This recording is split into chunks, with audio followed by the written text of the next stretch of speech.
al seminario Psicoanálisis y Feminismos, Tramas de la Época. Bueno, les contamos que las responsables del seminario son Katy Slukic, Julieta Tristani, quien habla Sara Gutiérrez, y bueno, para nosotras es muy importante esta actividad. En este 2021 nos encuentra consolidando nuestro seminario, que este es el tercer año, ¿no? Y esa consolidación tiene que ver también con el trabajo de las colegas que asisten al seminario, con las cuales intercambiamos, charlamos, analizamos, ¿no? Y en este sentido, nosotras seguimos explorando y nos vamos acercando desde la lectura psicoanalista a cierta articulación con los feminismos. Hablamos en plural porque feminismos hay muchas líneas teóricas. Nosotras sabemos también que el psicoanálisis y los feminismos son teorías y praxis que se miran, se acercan, se alejan, no sin establecer ciertas lecturas y análisis que van enriqueciendo los canales de búsqueda e indagación sobre temas que a nosotras nos interesan, como es la sexualidad, las identidades, las familias, los lazos amorosos, y por supuesto cada una de estas perspectivas desde su lugar, ¿no? Los acontecimientos de nuestra época nos convocan y desafían todo el tiempo, ¿no? A considerar e indagar sobre lo que escuchamos en nuestra praxis, en los consultorios, acercándonos a aquello que se manifiesta en las calles, en las instituciones, en las familias, ¿no? En los procesos educativos, entre tantos lugares en donde ponemos nuestra mirada, ¿no? En la práctica del psicoanálisis. Nosotras, desde el año 2019, que se abre este espacio dentro de la Asociación Cuyana de Estudios Psicoanalíticos, dentro de ACEP, hemos ido trazando un recorrido que nos ha permitido en la actualidad, nos ha permitido establecer o pensar en ciertos puentes entre los desarrollos clínicos del psicoanálisis de los últimos tiempos y las teorías feministas, ¿no?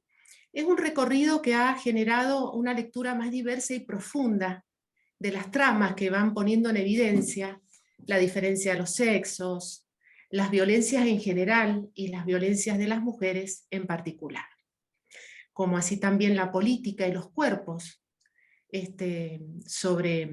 digamos, las políticas sobre los cuerpos, ¿no? De los sujetos, entre otros temas que hemos ido en estos tiempos nosotras trabajando dentro del seminario.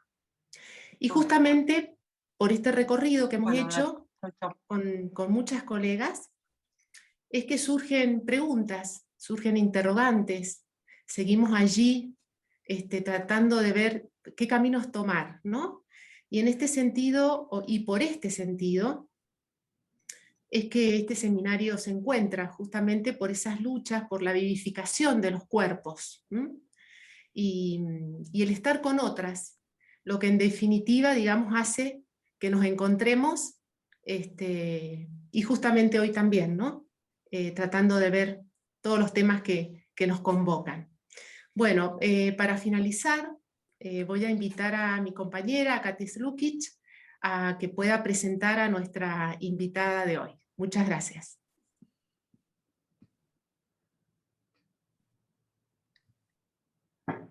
Bueno, buenas noches a todas y a todos. Yo les voy a presentar a Silvia Elena Tendlers, que ustedes, por supuesto, muchos de ustedes, todos diría yo, la conocen. Es psicoanalista, analista miembro de la Escuela de Orientación Lacaniana, de la Asociación Mundial de Psicoanálisis, también miembro de la École de la Causa Freudiana de París. Desde el año 2018 también es miembro del Consejo de la Asociación Mundial de Psicoanálisis.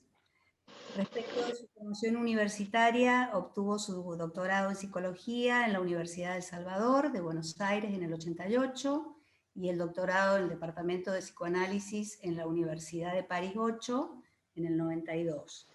En la actualidad, tiene un largo recorrido también, pero ahora es docente del Instituto Clínico de Buenos Aires, de la Maestría de Psicoanálisis de la Universidad Nacional de San Martín, y también profesora en la maestría en Teoría Psicoanalítica Lacaniana de la Universidad Nacional de Córdoba. Dicta clases también en la Universidad de Buenos Aires y fue profesora titular en las cátedras de Psicopatología 1 y 2 de la Universidad del Museo Social Argentino. Se desempeña como responsable del Departamento de Autismo y Psicosis de la Infancia, del SICBA, y presidente también del capítulo de la Asociación Argentina de Salud Mental sobre el autismo y la psicosis en la infancia. Pertenece también a la Comisión Científica del ICDEVA. Respecto de su actividad editorial, dirige la colección Diva y se ocupa del establecimiento de los cursos de Jacqueline Miller publicados en la editorial Paidós, y forma parte de distintas publicaciones que se han realizado en Argentina, en España y en Francia.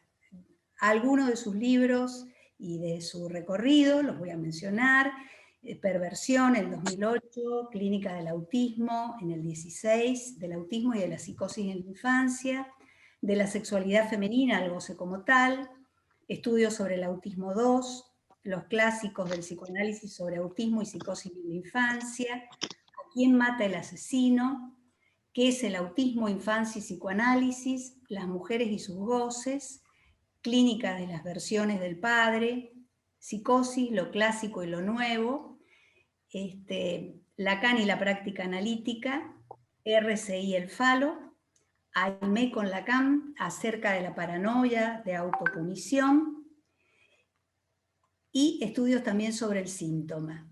Bueno, es un gusto que Silvia nos acompañe y esté con nosotros en este espacio, y le damos una cordial bienvenida. Y bueno, le invitamos al encuentro, y ya nos va a presentar su conferencia sobre el partener estrago. Bueno. También les quiero decir que todos los que tengan preguntas lo pongan en el chat, así al final podemos compartirlo. Gracias. Silvia. Bueno, antes que nada quisiera agradecer a Sara y a Katy su presentación el día de hoy, y sobre todo a la invitación que han efectuado junto con Julieta Tristán a que hable hoy. Pero lo que es seguro es que de feminismo no voy a hablar. O sea, me hubiera encantado estar en las conferencias para escuchar hablar de feminismo, pues un tema apasionante, pero el tema que yo voy a hablar es sobre el partener estrago. Pero antes de empezar, les voy a pedir un favor.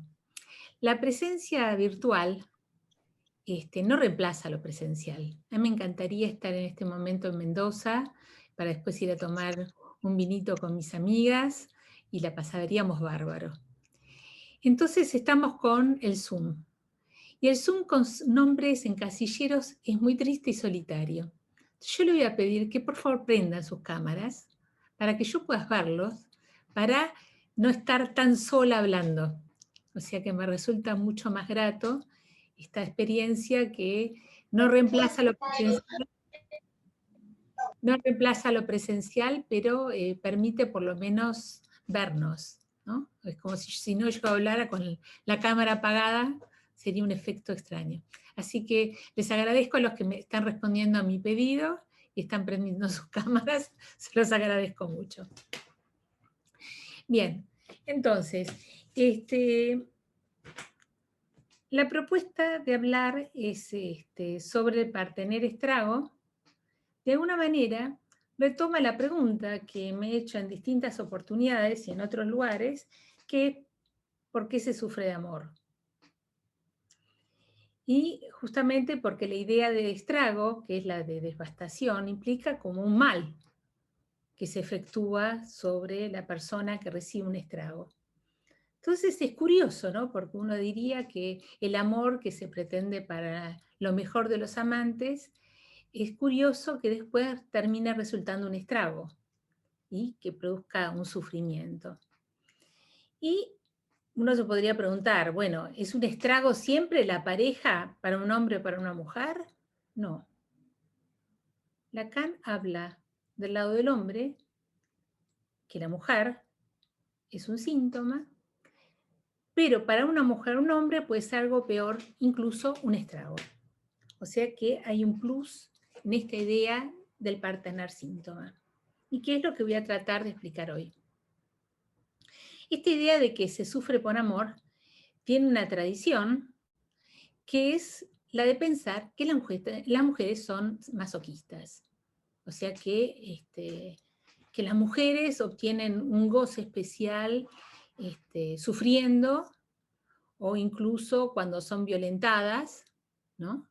Estuve en una reunión hoy al mediodía sobre cuestiones jurídicas, una reunión con un grupo de gente que trabaja sobre pasajes al acto, sobre homicidios, delincuencia y demás, y estaba la situación de un hombre tomándola a la mujer por el cuello y casi estrangulándola, y ella después no lo denuncia. Entonces decían, bueno, en las favelas, porque era un caso de Brasil, es usual la violencia, etc. Bueno, pero yo añadí que la violencia puede ser usual, pero no que alguien, un hombre intente estrangular a una mujer. O sea que me parece que ahí hay un paso en más, y que una mujer no denuncie a ese hombre, puede haber mil y unas razones, no solamente la cuestión cultural, sino la pregunta que uno puede hacerse es qué lugar ocupa ese hombre para una mujer, ¿no? O sea, por eso no tan duros con las mujeres que no pueden hacer sus quejas, denuncias, dar un poco de margen para ver qué significa para ella estar con ese hombre que incluso puede llegar a golpearlas. Pero yo no voy a hablar hoy de violencias contra las mujeres ni de femicidios, aunque podría haberlo hecho. Lo he hecho, hablo de eso a menudo, no todo el tiempo, pero en muchas ocasiones. Pero si no, en la experiencia amorosa. Después, si en la discusión se da que demos un pasito más, lo daremos. Entonces, esta idea del masoquismo femenino surge con Freud mismo. Freud es el que empieza a hablar del masoquismo femenino, ¿no? Y que la hacía equivaler a la idea de ser castrado, poseído o parir. Pero claro, esta idea de masoquismo femenino se malinterpretó, porque eso no significa que era solo para las mujeres, sino que hay del lado, para el propio Freud, hay posiciones masculinas y femeninas, hay posiciones activas y pasivas, o sea que no es un privilegio de la mujer tener una posición femenina y de los hombres una posición masculina, sino que eso no está determinado por la especie, sino que son posiciones subjetivas. Pero eso se confundía con los prejuicios, ¿no?, de la época, ¿no?, fin del siglo XIX, con Krafft-Ebing, ¿no?, donde él escribe su Psychopathia Sexualis, que sería algo así como un manual de las formas de goce contemporáneas, donde nadie va a decir ni que es perverso, ni que está loco, ni nada. Nadie va a decir nada de eso, sino que forma parte de, digamos, de la diversidad de los estilos de goce en los seres hablantes. Y que él podía llegar a decir que existe una subordinación natural de la mujer al hombre. O sea que naturalmente las mujeres están subordinadas a los hombres, ¿no? O sea que Krafft-Ebing lo hubiera dicho ahora, le haríamos un escrache. O sea que, pero eran otras épocas, y entonces reflejaba un poco el espíritu de la época de poder pensar esa disimetría entre los hombres y las mujeres. Entonces, Lacan no va a dudar en decir que esta idea del masoquismo femenino era un fantasma masculino. Los hombres podían pensar que las mujeres eran masoquistas.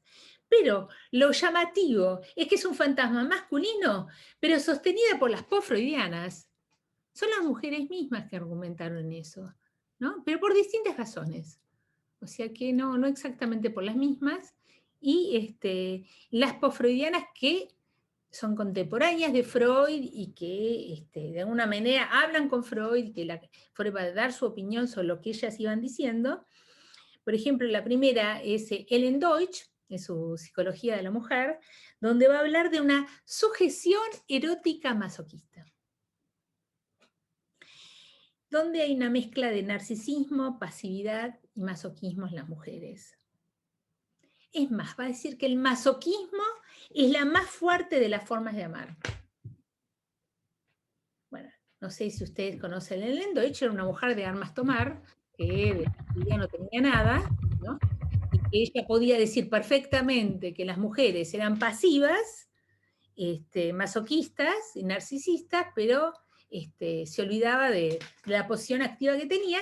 Pero lo más interesante es que cuando se lee la biografía de ella, es que ella la había pasado muy mal con un hombre, que era un político en esa época reconocido, y que ese sufrimiento la llevó a pensar que existía, que las mujeres tenían una posición masoquista en relación al amor, ¿no? O sea, intentando decir algo sobre ella misma. Y la opositora a ella inmediatamente fue Karen Horner, hablando del aspecto cultural de la aceptación de maltrato. Fíjense que esto es comienzo de los años 30 del siglo pasado, y esta idea de la aceptación de maltrato como un aspecto cultural, lo escuché hoy, cuando me estaban diciendo que en las favelas era muy común, como una cuestión cultural, que los hombres sean violentos con las mujeres y que las mujeres tomen como algo natural esa violencia. Ese aspecto cultural tal vez está, pero eso no explica el sufrimiento por amor. O sea que me traían el ejemplo de la canción de Chico Buarque, de las mujeres de Atenas, ¿no? Que ellas miden cómo son las mujeres de Atenas, que van idealizando a sus hombres, y cuando ellos los golpean, piden más golpes, ¿no? O sea que es esta idea popular de que estaría mediado por los golpes esa relación amorosa. Pero ni un caso ni en o sea, en un caso y el otro se extravían, porque primero no se puede hablar de la verdadera naturaleza de la mujer, porque no hay nada instintivo, no hay una esencia femenina para todas las mujeres. Por eso digo, hay que ver en cada caso qué significa para esa mujer, sin agarrar y decir que esta mujer, como no lo denunció porque la intentó estrangular, es masoquista. En lugar de eso hay que decir, bueno, a lo mejor todavía esperaba que algo se reconstituya entre ellos sin que le agarre del cuello. No sé, no lo puedo decir, no entrevisté a este sujeto. Y después aparece otra de las post-freudianas, que es Jean Paul de Groot, donde habla de la mascarada masoquista como refugio narcisista. O sea, que esto, que si bien es un planteo yoico, es interesante, que es cómo se presenta una mujer frente a otra, a los otros. Las mujeres, entre mujeres se complacen de hablar de sus desdichas, porque cuando una mujer está totalmente feliz con un hombre, a las amigas no les interesa. O sea que, bueno, ya lo contaste, ya está. Pero en cambio, si sufre, si es malo, si la tortura, contame, vamos a poner, produce ese efecto de identificación, ese patos, no hay que permitirlo, como puede ser, etc.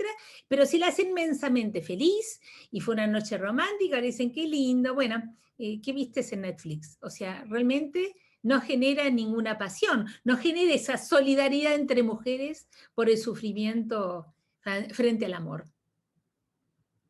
Los hombres se pueden quejar un poquito del amor, pero evidentemente no ocupa el mismo lugar el tema del amor en las mujeres que los hombres, ¿no? O sea que, ya lo decía Freud, ¿no? Así como para los hombres es el miedo a la castración y la angustia de la castración, para las mujeres es el miedo a la pérdida de amor, ¿no? O sea que eso marca una diferencia esencial, porque para las mujeres le da un toque erotómano, la manera de amar, o sea que el acento está puesto en el hacerse amar, incluso por un hombre indigno, no depende de la dignidad o de la bienaventuranza de este hombre, sino que es el acento en hacerse amar por ese hombre que es en ese momento su incubo ideal, ¿no?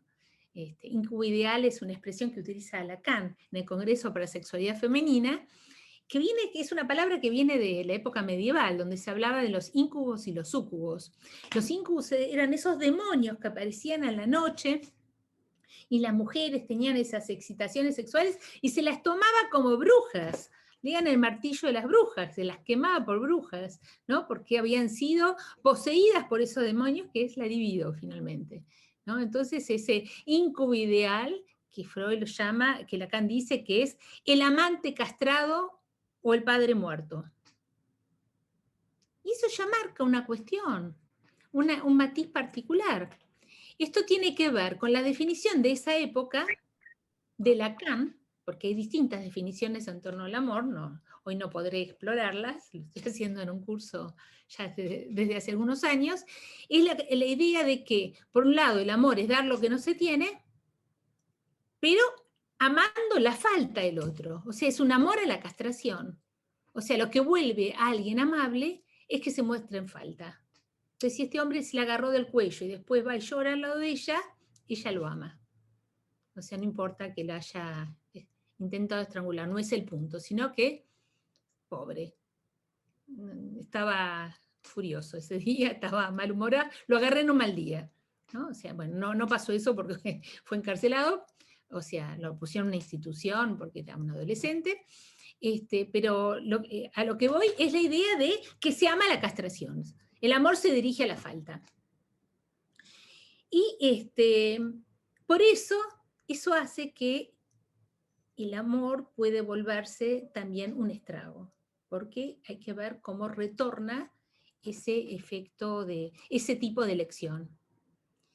Y por otro lado, o sea, que se dirige al padre, ¿no? Al padre atravesado por la falta, justamente porque esta es la idea de si el amor es dar lo que no se tiene, justamente al pedir, a amar a uno, al pedirle a un hombre que la ame, le está pidiendo que le dé su falta, o sea que es una demanda de castración la demanda de amor. Y eso angustia al partener. O sea que cuando aparentemente la mujer, porque no se siente amada, pide que la quieran, al mismo tiempo está pidiendo que le den su falta. Que se confronte su castración. Y eso produce angustia en el partener. Porque por otro lado, al lado del hombre, se juega la angustia de no poder. Porque se juega el tema de la potencia e impotencia, entonces está la angustia de no poder. Este tema del don en relación al amor, hay un ejemplo muy bonito de Freud, que él hace el análisis de un lapsus que él hace. Él tenía que darle un regalo a Cunningham, no me acuerdo cómo se llamaba, en este momento se me fue el nombre.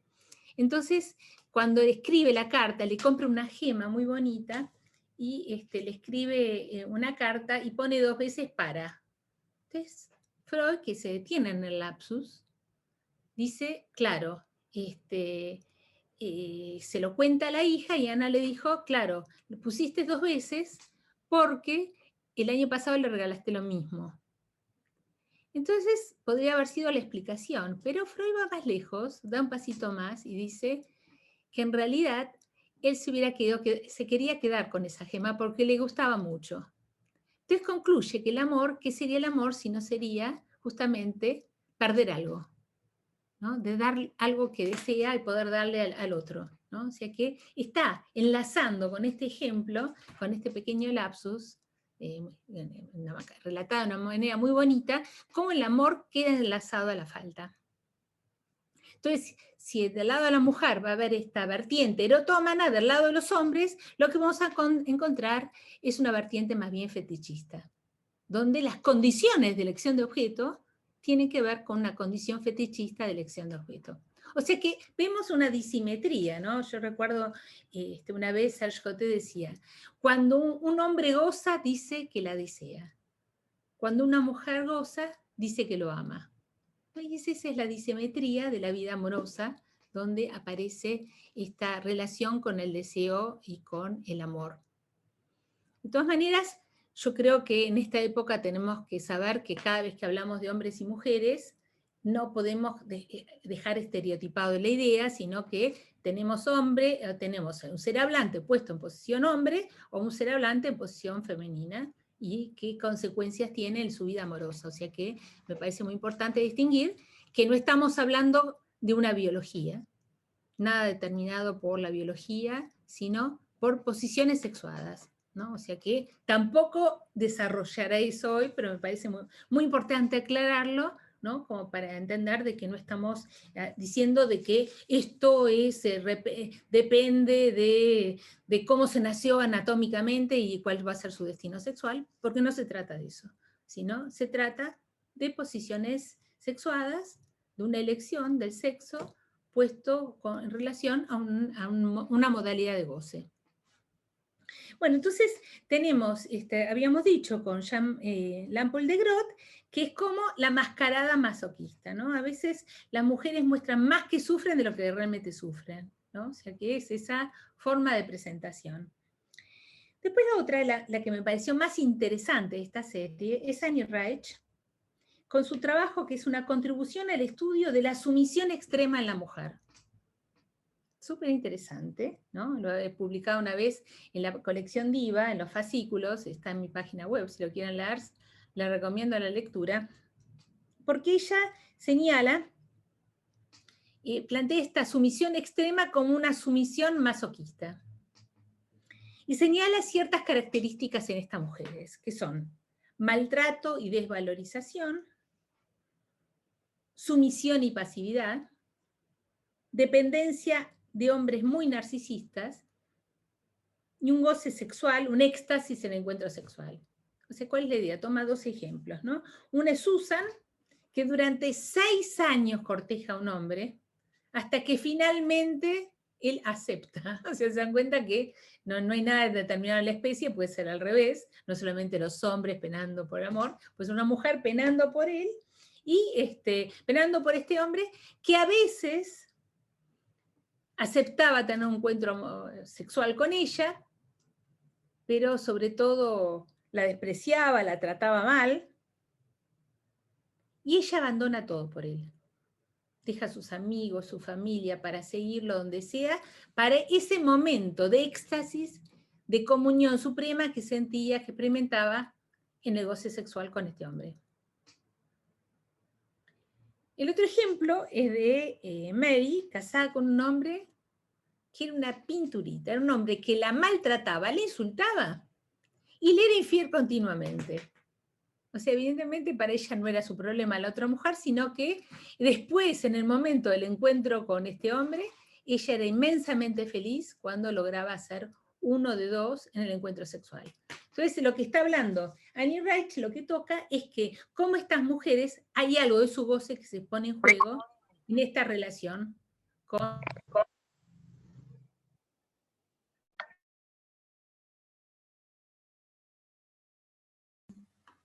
Estás muteada, Silvia.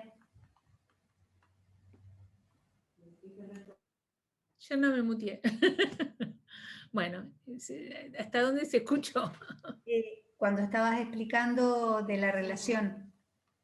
Bueno, entonces hay otro psicoanalista que,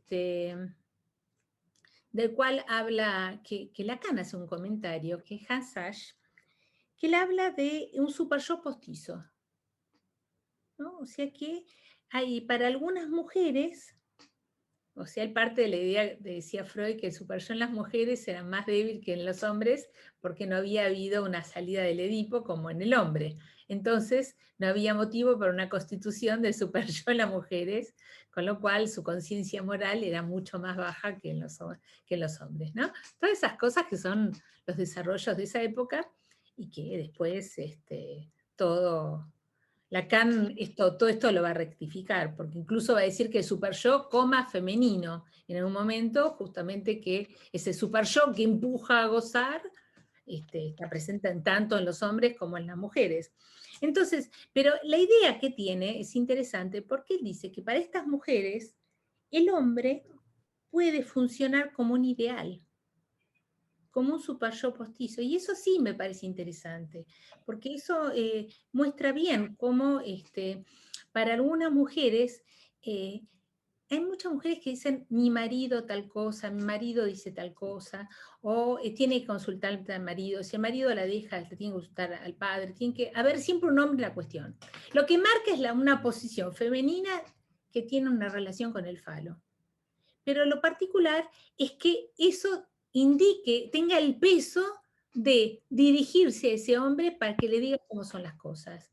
Y no es por una falta de super yo, sino es esta posición particular de una mujer de de dirigirse a un hombre, esa dirección a un hombre que muchas veces la deja subordinada, y eso permite entender muchas veces estas cuestiones de maltrato. Recuerdo que una vez estando en Cochabamba, cuando todavía se viajaba, me contaban, cuando estábamos haciendo una presentación, yo creo que lo hicimos sobre crímenes o sobre abuso sexual, me contaban que habían hecho una jornada sobre jornadas de presión.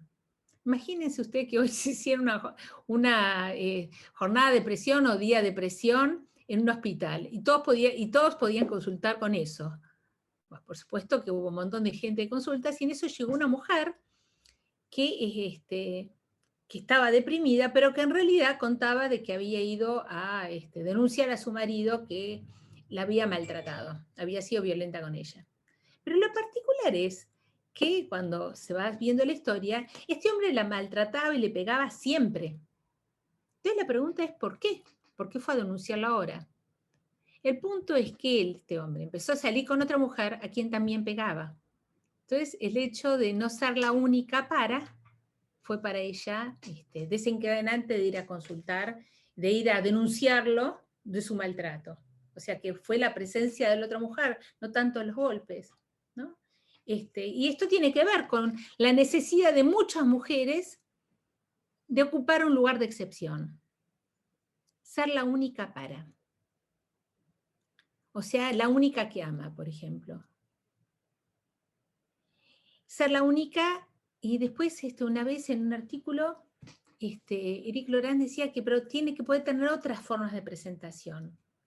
Ser la única que lo entiende, que lo acompaña, ¿no? Esta mujer que fue ahorcada podría decir, sí, pero yo entiendo lo que le pasó ese día, tal cosa. Ser la única que lo entiende, que es ocupar ese lugar de excepción para un hombre.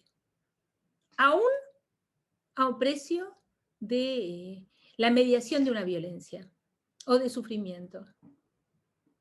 Y también lo que se podía ver a través de estudios de casos, que para muchas mujeres ese hombre en el lugar del ideal tiene una función por el cual no pueden dejarlo tan fácilmente. Y esto es un nivel de análisis, el nivel de la relación con el ideal y la relación con el falo. Pero hay otro nivel de análisis que tiene que ver con la posición de goce. O sea que tenemos un aspecto cultural que por supuesto está presente en muchos ámbitos sociales, distintos ámbitos sociales, no solamente en la familia, sino puede ser en distintos ámbitos sociales. Hay un aspecto de la relación con el ideal y con el fantasma, que lo veremos cuando nos detengamos en los distintos tipos de pareja, y hay un aspecto que tiene que ver con las posiciones de goce. O sea que los hechos nunca son tan sencillos, ¿no? Cuando se habla de violencia contra las mujeres se habla de una manera tan general y nunca es tan sencillo. Siempre hay distintos niveles de análisis y la única manera de entender de qué hablamos es mujer, ni siquiera diría mujer, sino sujeto por sujeto. Cada uno en lo singular, en lo que hace único, lo que es diferente y qué significa para ese sujeto. ¿Cuál es su posición subjetiva? O sea que no podemos hacer un universal de las mujeres apaleadas, ni tampoco de los hombres que golpean, porque hay distintas posiciones singulares. Entonces, con esto, pero de todas maneras, esta idea del llamado masoquismo femenino, Éric Laurent cuando lo examina va a decir que en realidad es lo que después Lacan llama el goce de la privación, ¿no? O sea que en la mujer hay algo que, la privación, el punto de falta, que después se va a llamar estrago. Y ahí vamos a parar hacia el estrago, ¿no? Que es lo que después Miller introduce el sintagma del partener estrago. O sea, Lacan habla de una mujer, de un hombre puede ser algo peor para una mujer, incluso un estrago, y Lacan lo llama, y Miller lo llama partener estrago. Entonces, si vamos a detenernos un momento sobre los distintos tipos de pareja que Miller analiza en el partener síntoma, para llegar al partener estrago, tenemos que tomar un punto de partida, y acá ya pasamos a otro nivel de análisis, que no hay un saber en lo real acerca de la sexualidad. Es lo que Lacan va a llamar no hay relación sexual. Es el agujero de la relación sexual. No hay un saber sobre la relación sexual, hay un agujero en lo real, por eso tampoco hay un binario en el inconsciente, no existe el binario hombre-mujer, es un agujero, ¿no? Lo que encontramos.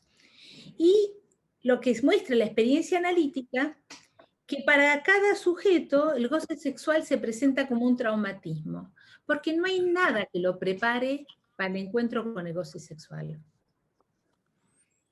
O sea, a través de un saber. No es como la etología, donde las especies se aparean siguiendo a ciertos conocimientos dados por los instintos y por la especie. No hay nada de eso, sino que es contingente. Eso es contingente. No hay, el encuentro con el goce es contingente. Y por otro lado, el encuentro con el otro, que va a dar lugar al amor, es también contingente. O sea que somos arrastrados por cierto azar. Pero Miller, cuando tiene que desarrollar lo que es el partener síntoma, va a decir que el síntoma es la ley particular de un sujeto que vale para ese sujeto, pero no vale para otros.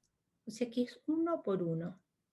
O sea que es la forma donde se constituye la ley particular en relación al traumatismo del goce, ¿no? O sea que no es el síntoma como metáfora, sino el síntoma en relación al goce.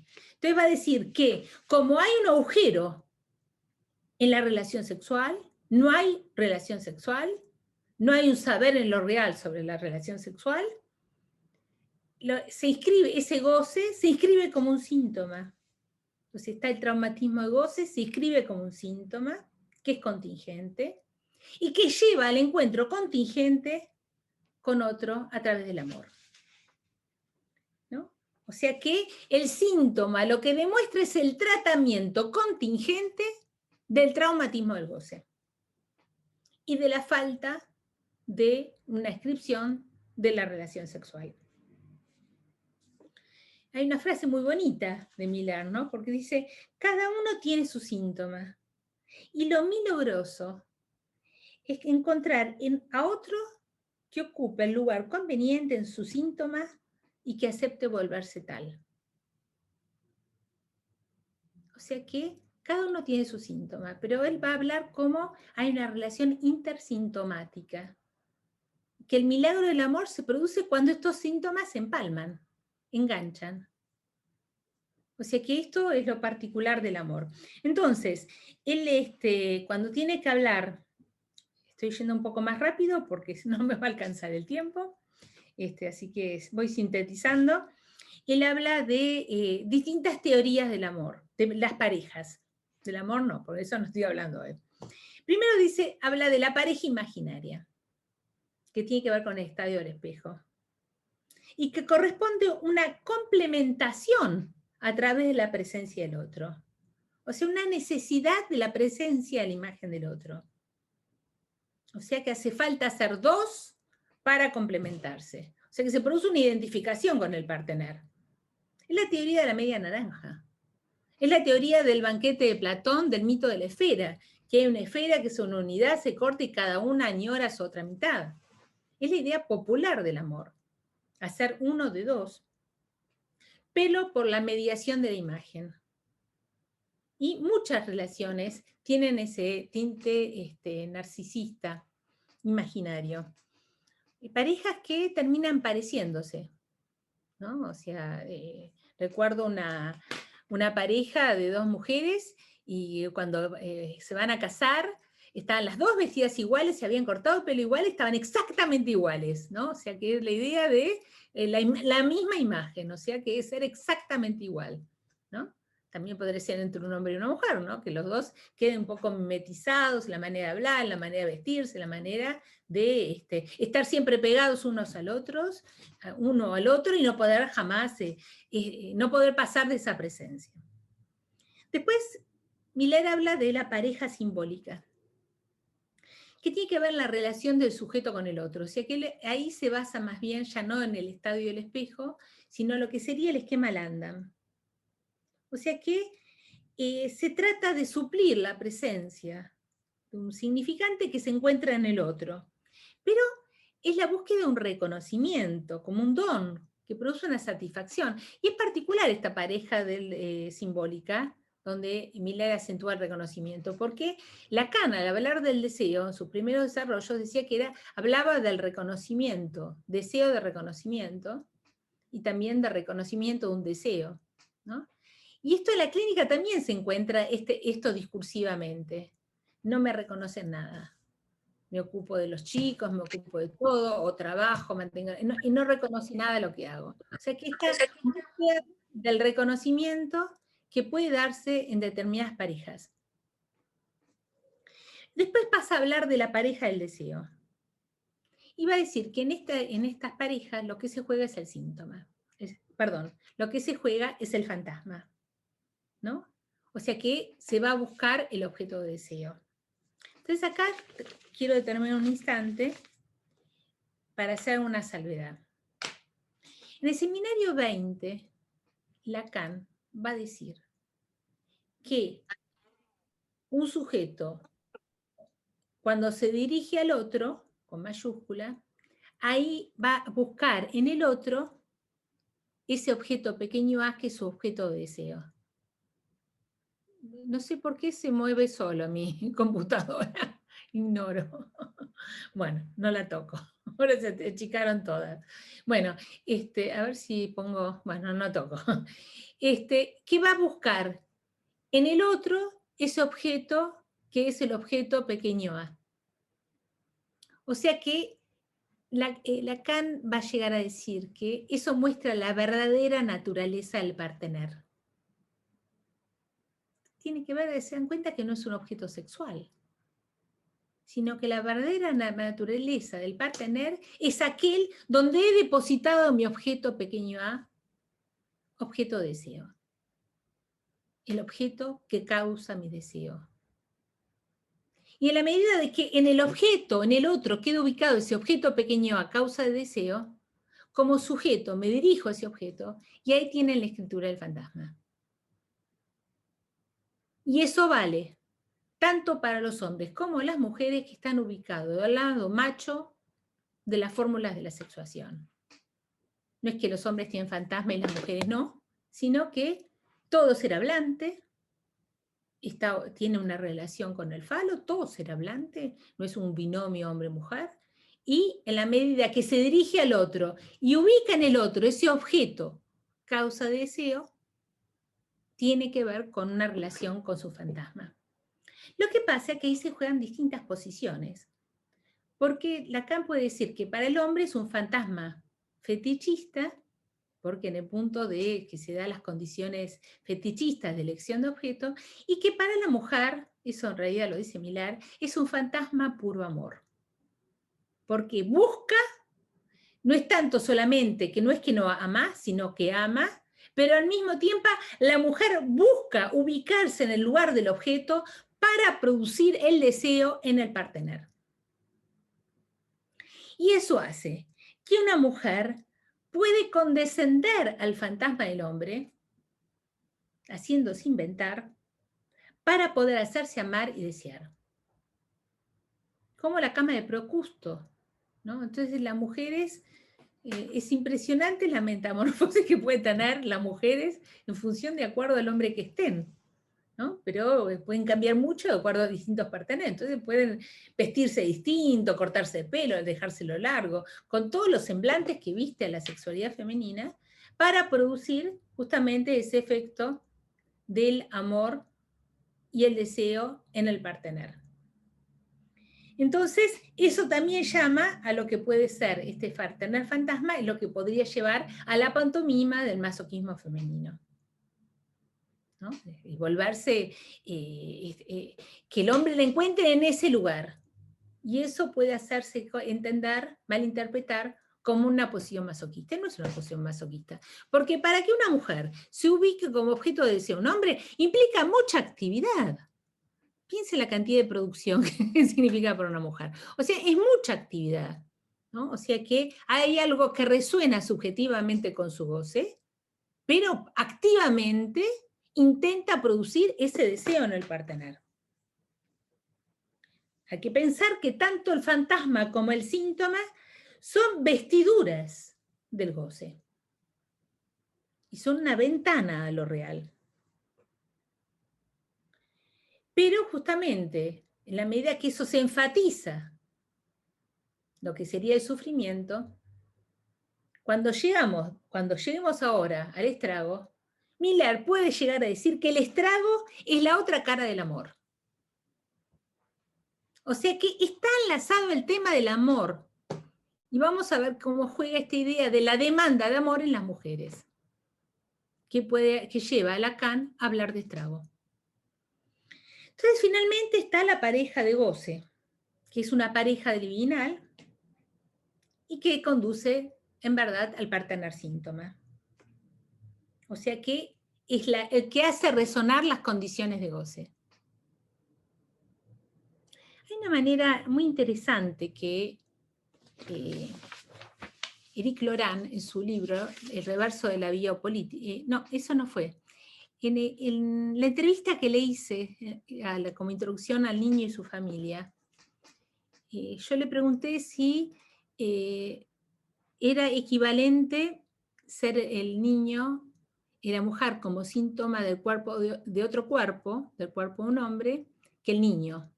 Y me dijo que no. Y me explicó por qué. No me agradecí mucho. Era para la entrevista, pero yo quedé encantada. Le dije al salir que me había dado una hora de clase en particular, que estaba profundamente agradecida. O sea, me pareció súper interesante. Pues decía que él explica, y está en la entrevista, lo pueden leer todo, porque no me hablaba a mí, sino que hablaba en la entrevista, que la mujer, ¿no? En la época del falo, o sea, cuando Lacan pone el acento en la dialéctica fálica, la mujer puede tener un valor fálico para un hombre. O sea, que ella es el falo de otro cuerpo. Y es todo lo que desarrolla Lacan en los años 50, del valor fálico, de la ecuación simbólica muchacha-falo, todos estos tipos de desarrollos que tienen que ver con la dialéctica fálica. Pero después va a encarnar el valor de goce que tiene para un hombre, que no es lo mismo que el valor fálico. O sea, en todo caso sería el falo síntoma, ¿no? O sea, que se vuelve síntoma de otro cuerpo por el valor de goce que cobra para el hombre. Esto es equivalente a lo que les acabo de explicar. Uno se dirige en el otro y en el otro encuentra ese objeto de goce, ese objeto de deseo que es el objeto pequeño a y el objeto de goce. Entonces el hombre cuando está en relación a una mujer está en relación a ese objeto de goce. Verdadera naturaleza del partener. Entonces, ya no se trata entonces que un hombre tenga que arreglárselas con los embrollos que tiene con el falo, sino que va a tener que descifrar los embrollos que tiene con su partener síntoma.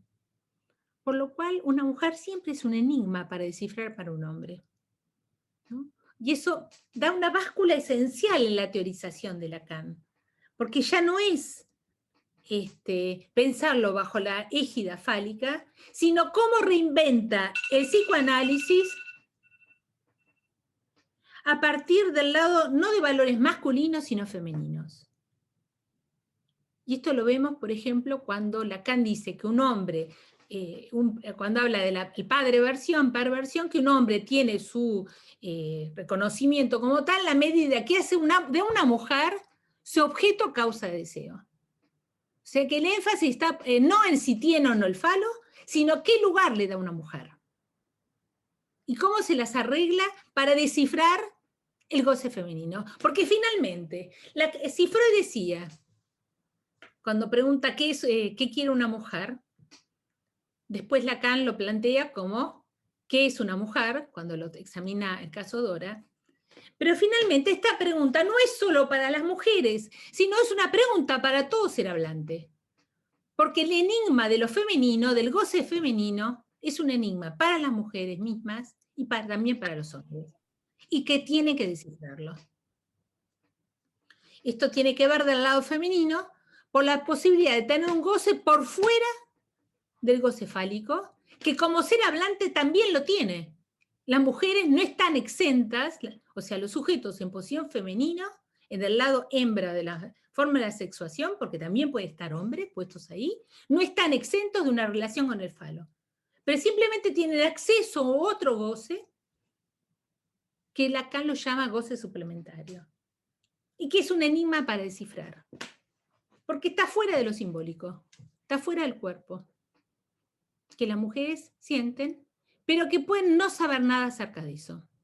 Por eso Lacan habla también de la pretendida frigidez. Cuando tiene que hablar de la frigidez, es algo que la mujer no sabe. Pero se dan cuenta que nuevamente nos reenvía a la idea que hay un agujero en relación al goce. En el saber hay un agujero en lo real.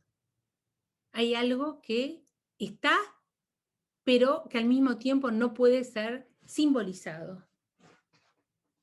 Entonces, esta idea de tener estrago hace que, en la medida, estamos hablando todavía de partener síntomas, en la medida que para un hombre, una mujer se vuelve su síntoma, como su goce es un goce circunscrito, un goce fálico, entonces eso da envoltura a su goce. Pero el lado femenino, lo que explica Miller, es que tiene acceso a un otro goce, un goce abierto, ilimitado.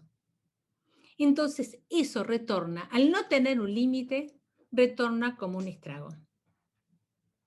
El antecedente de esto era cuando Éric Laurent examina lo que llamó el potlatch amoroso. El potlatch era un sistema en ciertas islas donde tribus muy pobres, para poder destruir a su rival, hacían una posición que era anticapitalista, no era mostrar sus riquezas, sino hacer un gran banquete, invitar a los rivales y lo que sobraba destruirlo. Y eso obligaba a los rivales a hacer una fiesta aún mayor. O sea que Katy me invita a tomar un vino mendocino y cuando ella viene acá yo tengo que ponerle un cajón de champagne. Cuando yo voy ahí, ella tiene que vender su casa para pagar la cena, el champagne, el vino, o sea, y si sobra, tirarlo, darlo vuelta y tirarlo, ¿no? Jamás decirle eso a un mendocino. Pero es el caso de producir ese efecto de destrucción de los bienes, es decir, mostrar la falta para producir su falta a su vez. Y lo que tenemos es que en la mujer, esto que es, en ese momento, cuando Éric Laurent examina el potlatch amoroso, va a decir, para una mujer, cuando pasa cierto límite, ya no hay más límites. Y eso es lo que vuelve como estrago. Las mujeres cuando pasan cierto límite, decir, no, esto no. ¿No? O sea, si vamos a decir con la violencia, un empujoncito, una calumnia. Después, cuando pasa cierto límite, se pierde el límite. ¿Por qué? Porque en la mujer se juega la demanda de amor.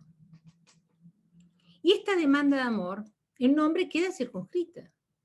Contestó o no contestó, pero una mujer puede enviar la demanda de amor como parte de un sin límites, que es el goce femenino. Tampoco tiene límite la respuesta. No hay ninguna respuesta que satisfaga esa mezcla de amor y goce que se da en la sexualidad femenina. Entonces, ninguna respuesta es adecuada. Entonces se va por más. Y se está dispuesta a quemar todos los bienes para mostrar cómo se ama, cómo está dispuesta a dar su falta para producir a su vez la falta en el otro. Y encontrar el signo de amor.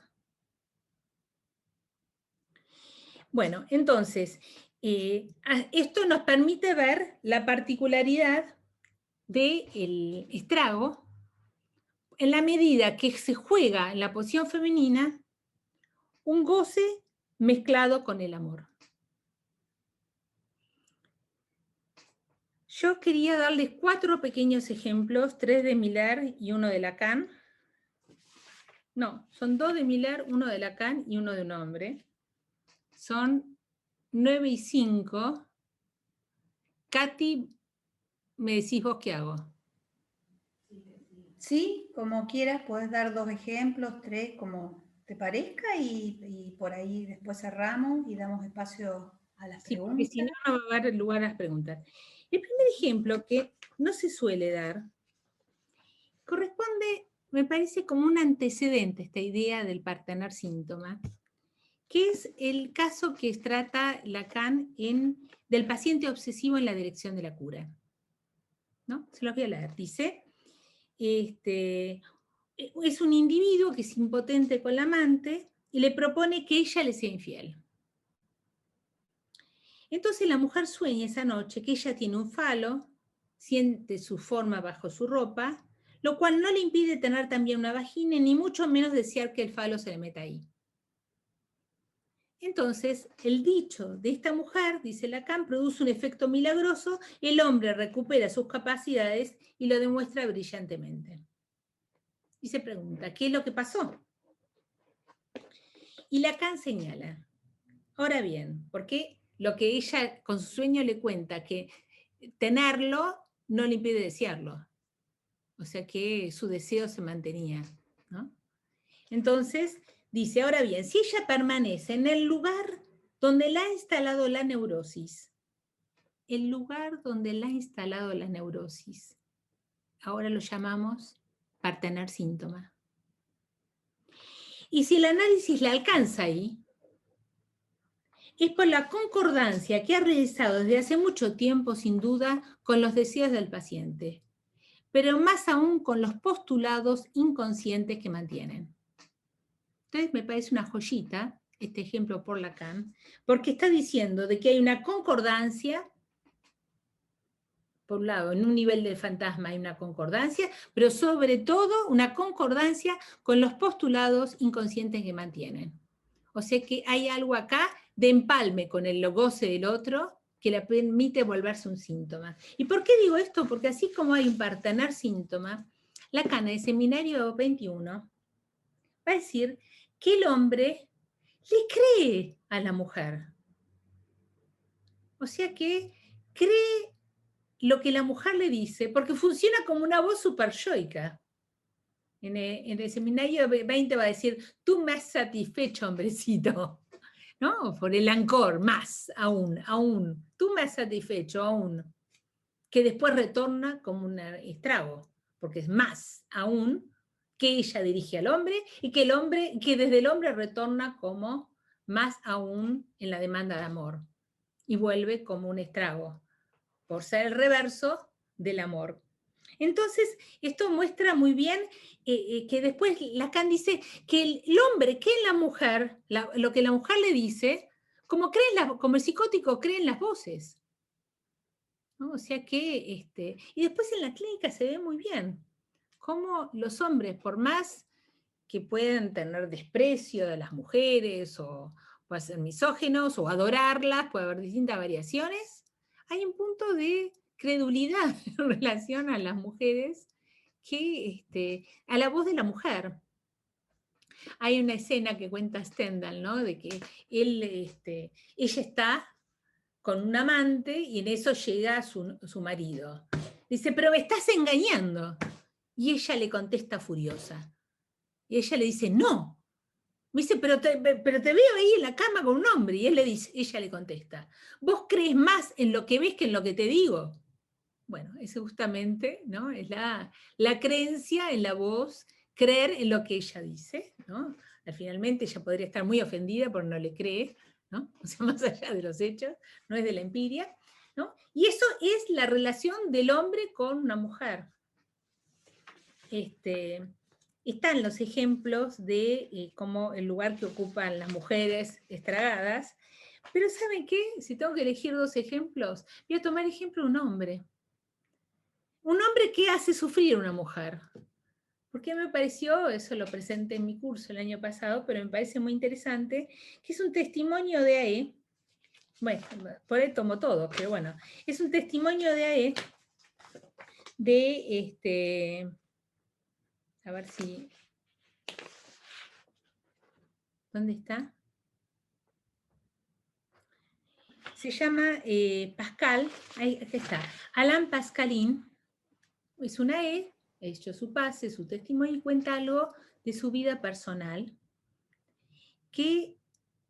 cómo es que se volvía hiriente con su partener. Es como ver el otro lado, ¿no? de la moneda. Y él cuenta que de pequeño hubo una escena infantil que a él lo había marcado, en el cual hay las dos significantes. Uno es el cuchillo del lado paterno y del lado materno una mancha roja. Porque recuérdese el siguiente: mi madre sangra, se ha cortado el dedo, dice, mi padre interviene con un cuchillo.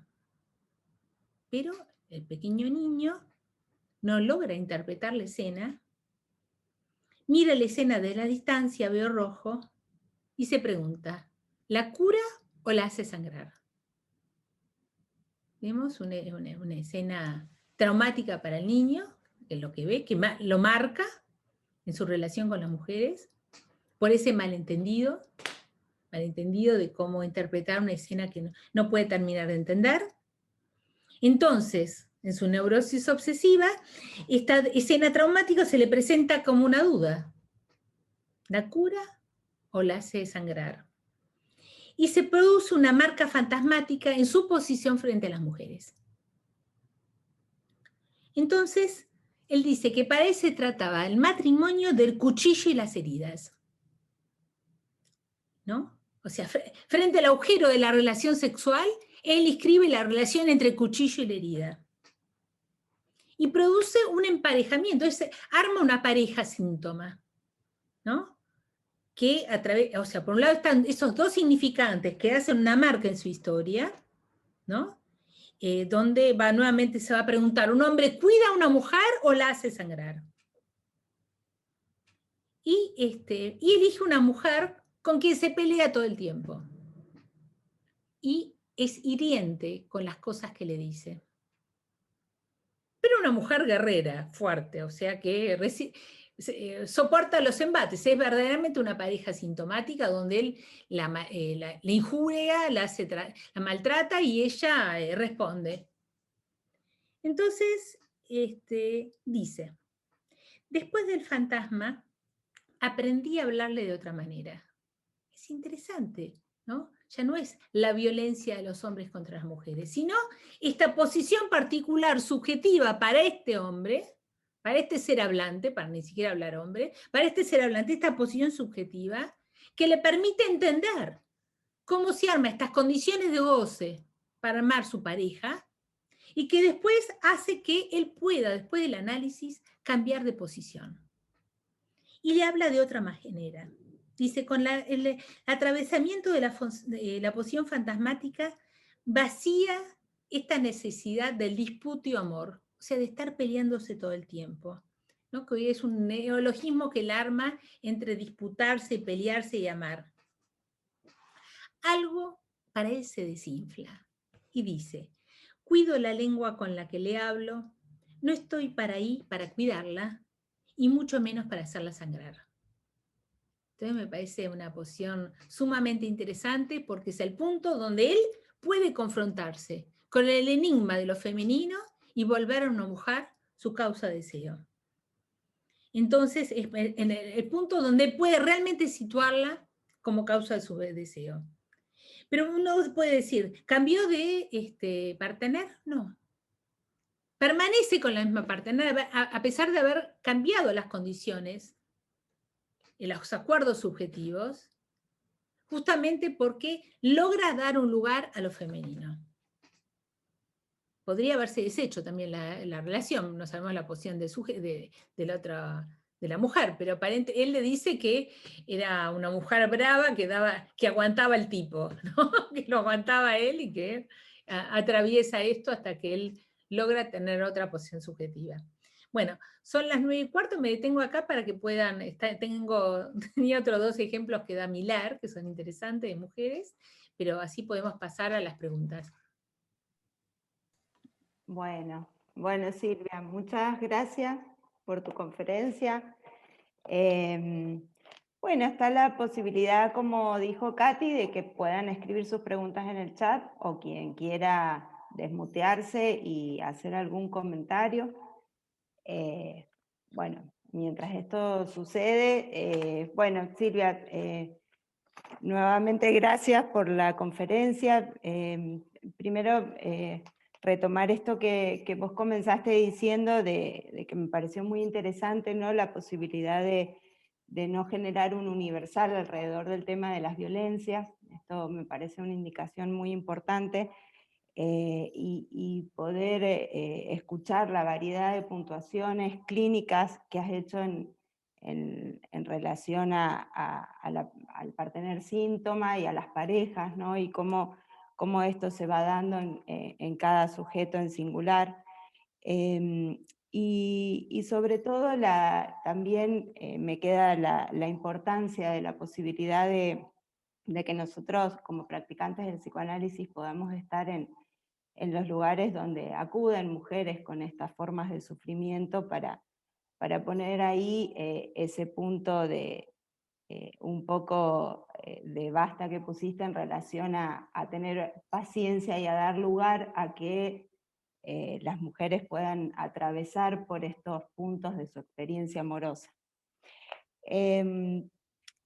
Puntualmente, Silvia, cuando te escuchaba, pensaba un poco sobre este punto que vos traes del estrago, del partener estrago, y fundamentalmente este punto donde marcás el tema de la demanda de amor, ¿no? Que se dispara o se infinitiza en su articulación con el goce femenino.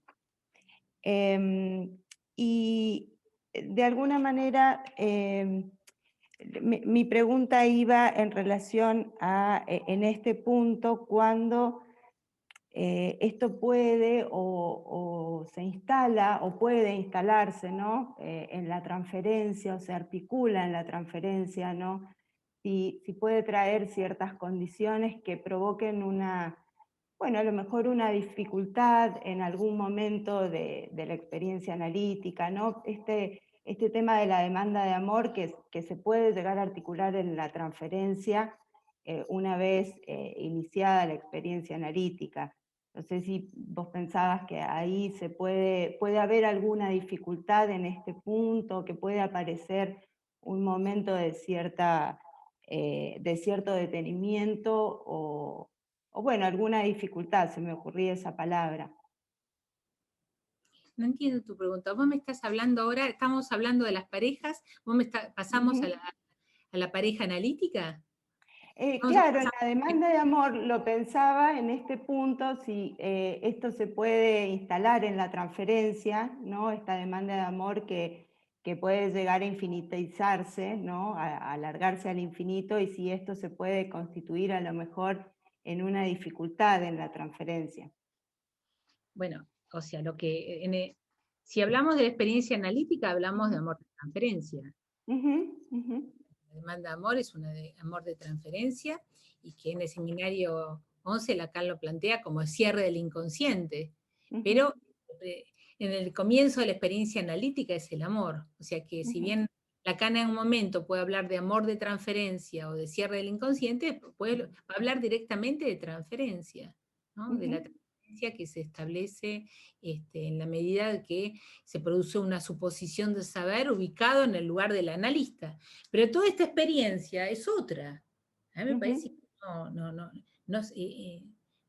por eso me cuesta seguirte, porque no habría ninguna posibilidad de una demanda de amor al infinito, porque eso sería la erotomanía. Sí, lo pensaba por ahí en este punto donde vos decís que hay un cierto franqueamiento.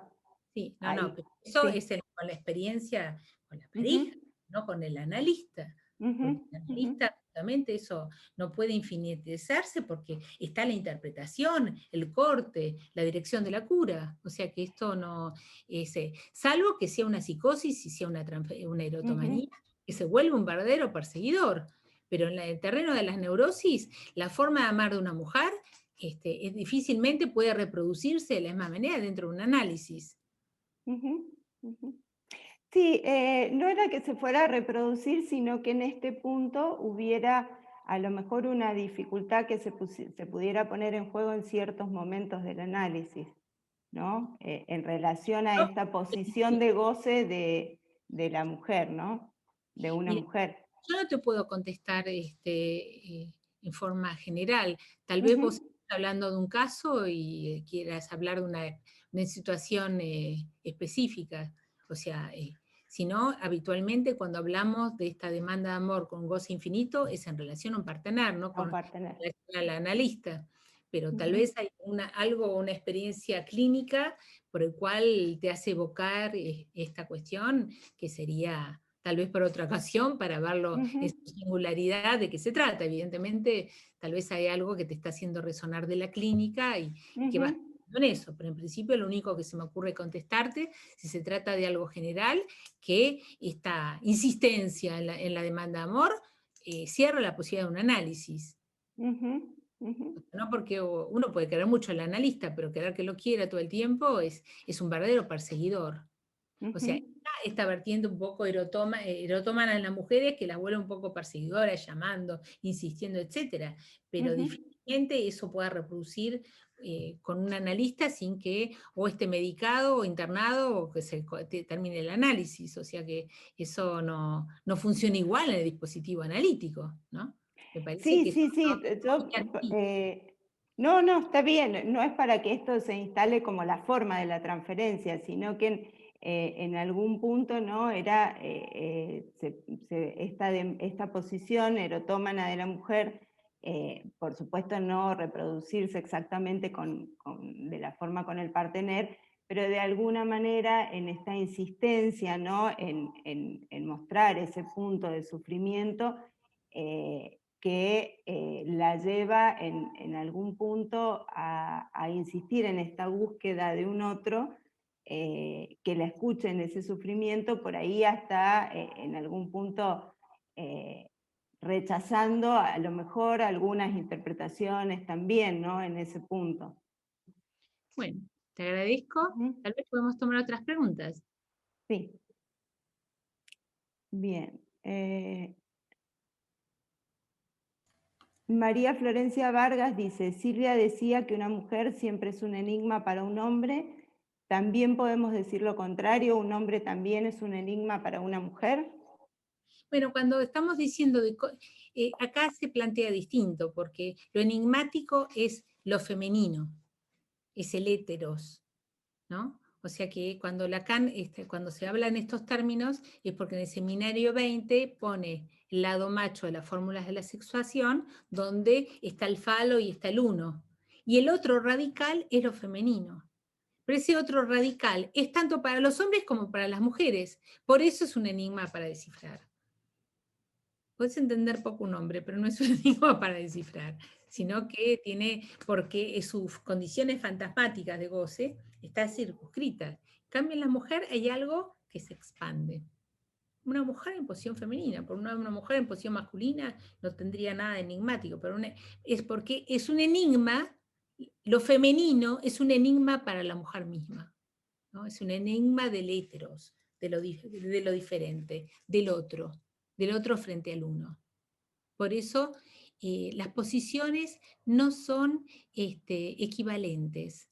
Hay una disimetría, ¿no? En lo que Lacan plantea como las fórmulas de la sexuación, que insisto, son cómo los seres hablantes se distribuyen del lado macho o del lado hembra de las fórmulas de la sexuación, ¿no? Que puede perfectamente un hombre también estar del lado hembra de la fórmula de la sexuación, sino que no es algo determinado por la especie. Ahí hay una pregunta, a lo mejor completa esto que vos decías, Silvia. Si un hombre en posición femenina podría ser también entonces un enigma. Sí, lo puse y después ya algo aclaró, no sé. No, porque es habría que verlo en el caso.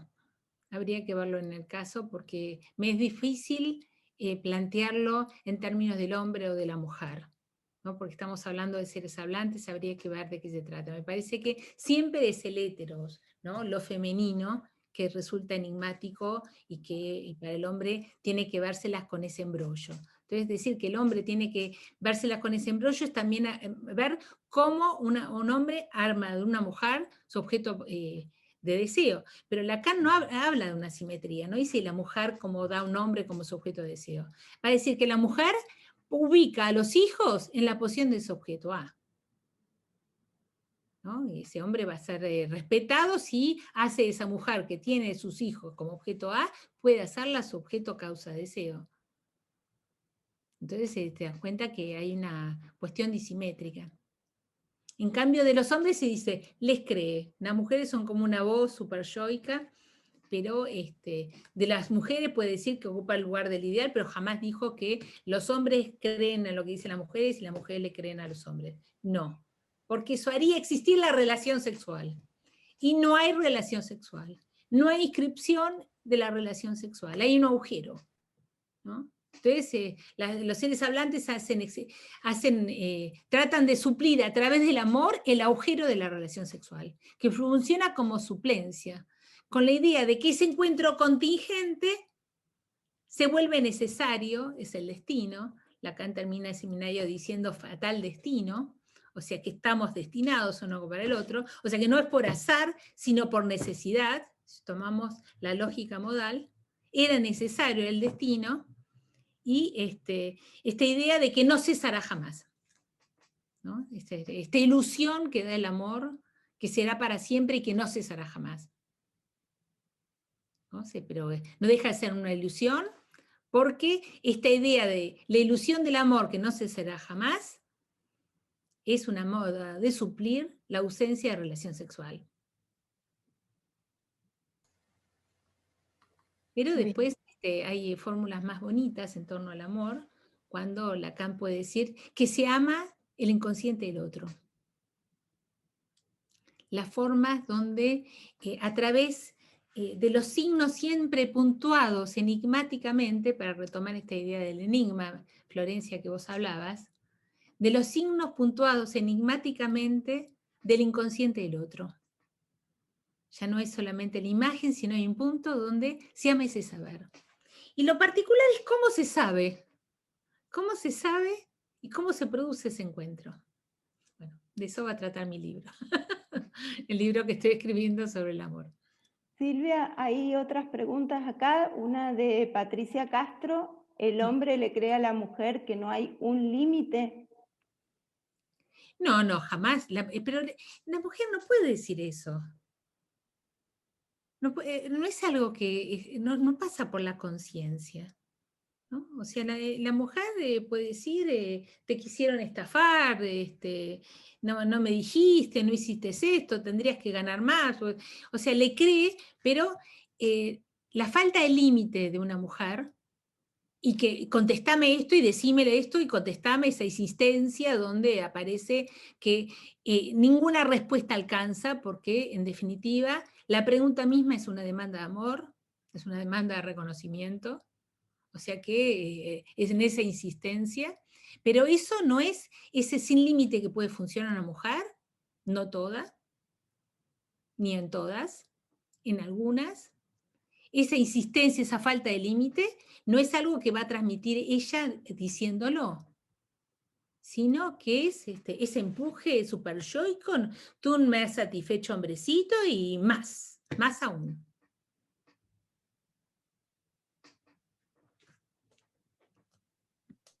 Catalina está mutada. Ahí hay un comentario de Karina Estavillo. Pensando en la mascarada femenina, un hombre se vería más viril cuando se feminiza. No, Lacan dice que un hombre, cuando se ve, que la parada masculina viril que lo feminiza. No es que cuanto más hace eso, más se feminiza, sino que se feminiza por justamente marcar que es un hombre y mostrar que es una posición femenina, es lo que llama la mascarada femenina, que también funciona, porque la mascarada femenina en las mujeres viene a suplir la falta de la inscripción de una mujer, de la mujer que no existe. Entonces, la mujer no existe, no hay un significante que pueda escribir qué es una mujer en el psiquismo. La mujer no existe, y en su lugar están todos los semblantes con los cuales se visten las mujeres para responder qué es ella como mujer, ¿no? Semblantes que son significantes que extrae de la cultura, son imágenes con las cuales viste su cuerpo, y también son maneras de vestir ese goce que la habita. Entonces son semblantes, y los semblantes, tanto más femeninos como masculinos, feminizan.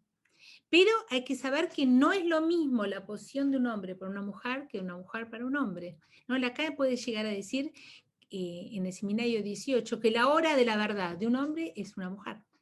Que una mujer, con quien, dime con quién andas y te diré quién eres, ¿no? Que finalmente, ese dicho o el otro dicho que dice detrás de un gran hombre hay una gran mujer, todas esas ideas es que la mujer, el partener, síntoma de un hombre, muestra quién es. Por eso Lacan puede llegar a decir que es un pesapersonas. O sea, que del lado del hombre, ese partener síntoma muestra la intimidad de su goce. Pero del lado de la mujer funciona distinto, porque justamente esa falta de límite, ese índice cero, ¿no? Hace que retorne como un estrago. Y no dice quién es ella, sino habla de su goce femenino, eventualmente. Bien. Gonzalo Domínguez dice, Silvia, vos dijiste el valor fálico de una mujer para un hombre implica un valor de goce. ¿Cómo se articulan estos dos valores y qué relación tiene con el goce femenino? O sea que, por un lado, en la época de las falofonías de Freud, de Lacan, él habla del valor fálico que adquiere una mujer para un hombre. Después, cuando hace un desarrollo que va del falo como significante al goce fálico, podemos decir que es el valor de goce que tiene para ese hombre, en la medida que se vuelve su partener síntoma. O sea que sería, las vestiduras fálicas está el goce, finalmente. Y con el goce femenino, no, esto es algo del lado, me parece que insiste esta pregunta, porque ustedes con estas preguntas hacen existir la relación entre un hombre y una mujer, porque tal hombre, tal mujer, pero no es intersubjetivo, es difícil entenderlo, pero es siempre a solas. De hecho, Lacan se pregunta, en el seminario 20, ese es el punto central de su seminario, dice que el goce deja solos a los amantes. O sea, que el hombre queda solas con su goce fálico y la mujer queda sola con su goce, ese goce que experimenta fuera del cuerpo, pero que no toca el cuerpo del partener. No goza del cuerpo del partener, cada uno queda solas con su goce. El goce es solitario. Lo que permite armar un lazo con el otro es el amor. Entonces, por eso Lacan se interesa por la sexualidad femenina en el seminario 20, porque es lo que le permite ver cómo hay una mezcla de amor y goce. Cómo esa relación particular que tienen las mujeres con el otro, en su posición de otro, le permite examinar la relación entre goce y amor. ¿No? Porque va a decir, frente a la soledad del goce, hay dos salidas exclusivamente. Una son las relaciones tipificadas de la inclusión en un discurso, que da lazo social, y por otro lado es el goce, es la experiencia de amor.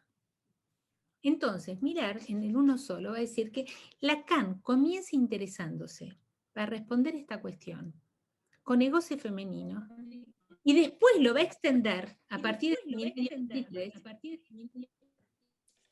con el goce como tal, que es el goce del cuerpo, o sea que eso lo va a extender. Pero entonces, no es que está uno aprendido y da seco. No es que es complementario, sino que el hombre que aloja a una mujer como su objeto de goce, en lo que concierne a su goce está solo. Solo a través del amor va a poder establecer un lazo con el otro. Y no es, o sea que hay una relación intersintomática, justamente que es lo que en un momento Miller decía. El milagro es que alguien pueda ubicarse en ese mismo lugar y que eso produce el milagro del amor, que permite que sean relaciones intersintomáticas que dan consistencia a esas relaciones, con la ilusión de que no se sanará jamás y como Lacan dice, eso es también el drama del amor. Bueno, llegado a este punto, tal vez podemos concluir aquí. Bueno, muchísimas gracias, Silvia.